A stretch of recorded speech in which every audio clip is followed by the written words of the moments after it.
What if you were trapped alone at sea for 438 days, buried for days under a mountain of rubble, or trapped in the Arctic dark with no shelter?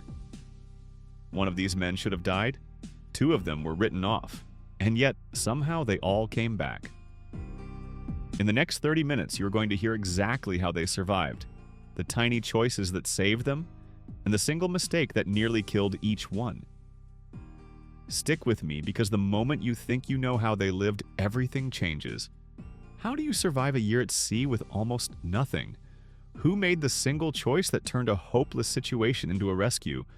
We will tell 3 stories. Each one teaches the same brutal lesson.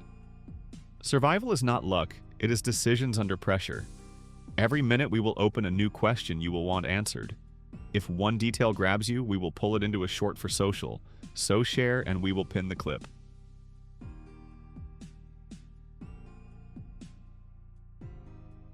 In 2012, a fisherman left for a routine trip and vanished. He did not wash ashore a few days later. He kept drifting. 438 days. No rescue sign, no radio, nothing but sea, sun, and the will to live. On day 3, the engine failed. On day 10, the water was running thin.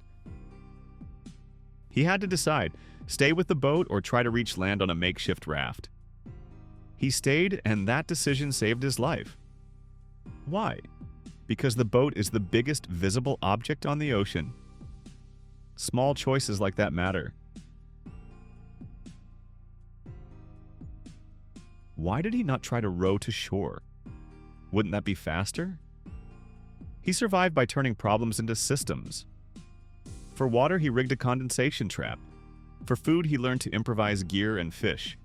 He rationed calories down to survival minimums, but avoided starvation by focusing on protein, fish, and later birds.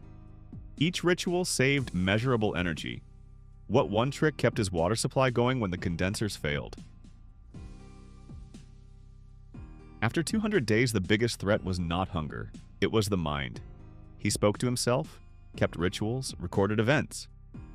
Simple acts preserved sanity. We will show you the 3 rituals that research says increase survival odds. Which single ritual mattered most, and why did it almost fail in week 30? When he finally reached land, he had drifted thousands of miles. The math says survival at that stretch should be near 0.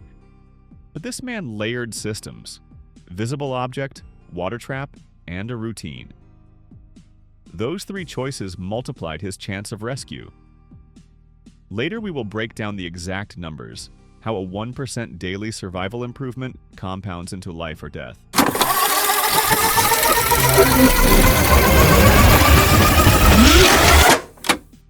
We promised the condensation trick. The answer is that he used a crude shade and collection system that turned nighttime humidity into usable drinking water, and he timed exposures to reduce salt intake. Small engineering, huge payoff.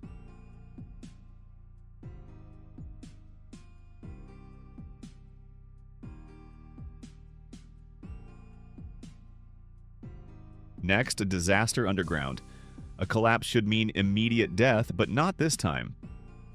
A miner survived trapped for days inside a pocket of air, his lungs filled with dust. His options were 0.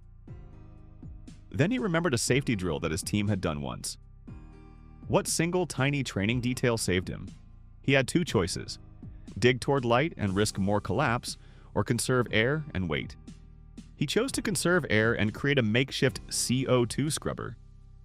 We will explain exactly how and why most people would pick the wrong choice. The CO2 trick sounds impossible. How did he do it with no gear? In trapped spaces, oxygen falls fast. Heat and altitude and the pocket's size all change survival math. He used clothing as a filter and created a slow breathing pattern. That bought time. Time is the key. Rescues rarely win if you panic. They win if you stretch the window. If you panic, you use oxygen faster. How did he force calm? The answer is physiological and brutal. He had to accept extreme discomfort and apply a breathing cadence they teach in rescue drills. He tapped out Morse on a rusted pipe.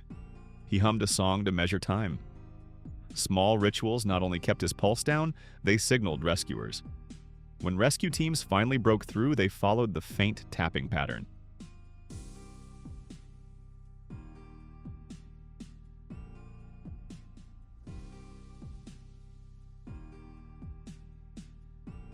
Finally, an Arctic survival where temperatures kill in minutes. No shelter, no fire, and the sun gone for weeks. He improvised a shelter from ration wrappers and used body heat in a way most people would miss. How do you stay warm when a breath can freeze? He used the principle of small volume insulation. Create a tiny, warm space and insulate it. He curled into fetal position inside a reflective emergency blanket and used wet clothing to create a vapor barrier. Oddly, one of the best insulators is still air, trapped and not moving. He learned to trap it. Why did the rescue plane miss him the first pass, and how did he make them come back? As food ran thin, his will mattered more than calories. He found a simple rule: small wins. Light a fire, melt 250 milliliters of water, keep going. The brain needs victories. We will list the 5 micro-wins that increase survival odds in polar settings. He signaled with reflective foil and a mirror pattern that looked artificial from altitude. The first pass missed, but they came back because the radar picked up the foil glint pattern. He survived because he turned 2 disadvantages into signals: small shelter and big reflection.